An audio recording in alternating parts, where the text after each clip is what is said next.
Hi, my name is Sarah Kelly, and for our research project, Kristen Laner and I decided to focus on motivation in the classroom. During our tutoring sessions, our second grade boy demonstrated low motivation in the classroom. He had just low confidence in his reading, and he had little motivation because of his lower reading level and didn't really show an interest in reading, which developed towards the end of the sessions, but that is just what we noticed as we started out with him. So we decided to do motivation in the classroom and learn about what it is, what it looks like in the classroom, and how we can improve it as teachers, and just different forms of motivation. So the first question that we asked ourselves is, what is student motivation and how can we improve it? So based on all of our 12 case studies, a general theme is that we found factors that affect the student motivation, and this is intrinsic and extrinsic motivation. There's social factors, there's use of energy and the focus of the teachers as well as the students, and then also just student interest in reading and interest in what they're learning. So the first case study that I found that helped to explain this question is called Five Key Ingredients for Improving Student Motivation by Kaylin Williams. And in this case study, it talked all about what goes into student motivation, what it looks like, how to tell when students are motivated. And overall, there were five main ingredients that the author found, and these were the student, the teacher, the content, so what's being taught by the teacher, as well as the method or the process of how the content's being taught, and then finally the learning environment for the students. So these were the five main ones, and there's a ton of information on these five. And then it also talked about the role of teachers in the classroom is currently being shifted from looked viewed as pre-programmed knowledge dispensers to instead teachers are being viewed at as managers of student learning and the entire learning environment. So they're not just providing students with information, they're creating an environment that allows for a lot of student interest, and then it leads to the motivation being seen in the classroom. And then in this case study, I found this table, five key ingredients for improving student motivation. And it just goes more into depth of these five ingredients. For example, the method or the process which the teacher is using to teach could be like incentives or rewards for the students. So I thought this was pretty helpful in explaining that. And then the second question we asked ourselves was, how does this motivation influence student engagement? So, is there a correlation between these two? If so, what is it? And a case study that helped me better understand this was called How Motivation Influences Student Engagement by Sitwa Saeed and David Singier. And in this case study, the participants were 21 fifth and sixth graders. And what the author did is she had he had them take the Patterns of Adaptive Learning Scale survey, and from these results that the students gave, the author created focus groups in which he observed, he interviewed them throughout a period of time, and found that the difference between the students' extrinsic and intrinsic motivation.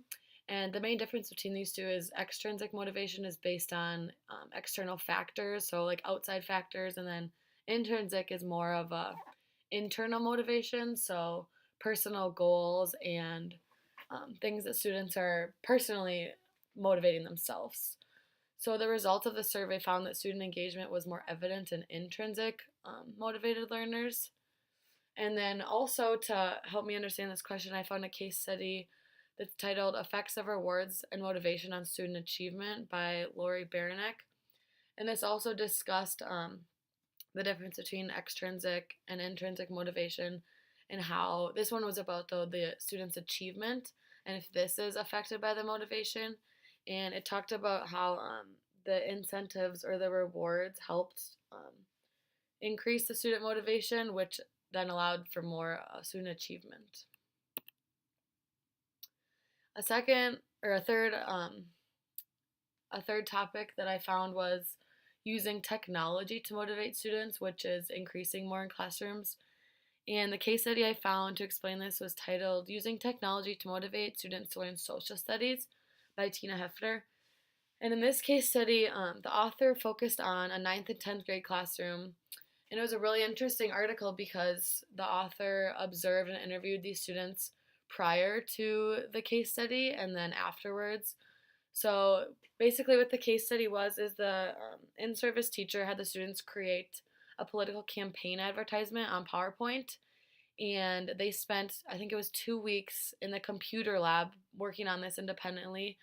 And the author described that the students had way more self-confidence and interest learning the information while in the computer lab than just in the normal classroom. So the results of this was that technology integration does have the potential to increase student motivation. And I also thought it was interesting because social studies isn't something that a lot of students get excited or really motivated to learn. So it's really cool that the integration of this technology allowed for more student motivation. And then reading motivation was something that I looked at as well. The case study for this was called Motivation to Read, a study of 3 primary age students. So what reading motivation is that it just encourages students to practice their reading skills and advance their reading abilities and various strategies. So this case study's purpose was to discover these 3 primary age students' personal reading motivation. So to figure out and pinpoint exactly like what motivated them, what type of motivation they um, used. So reading motivation is the key in helping students become independent and confident readers who enjoy reading. So the author interviewed these 3 students. They gave them surveys and did a ton of observing. And the conclusion was this: is that the reading motivation is affected by if how much choice the teachers are giving the students. So is there student choice in what they're reading, how they're reading, and when they're reading? Really, overall, leads to more positive reading motivation in the classroom. And then finally, I looked at motivational learning components of academic performance. So how the students are being affected academically based on their level of motivation. So the case study I looked at was called Motivational and Self-Regulated Learning Components of Classroom Academic Performance by Paul Pintrich. And the participants in this were 173 seventh graders from an English class. And they were given a self-regulated survey, so they filled it all out themselves. And the factors administered were self-efficacy, intrinsic value, test anxiety, self-regulation, and the use of the learning strategies.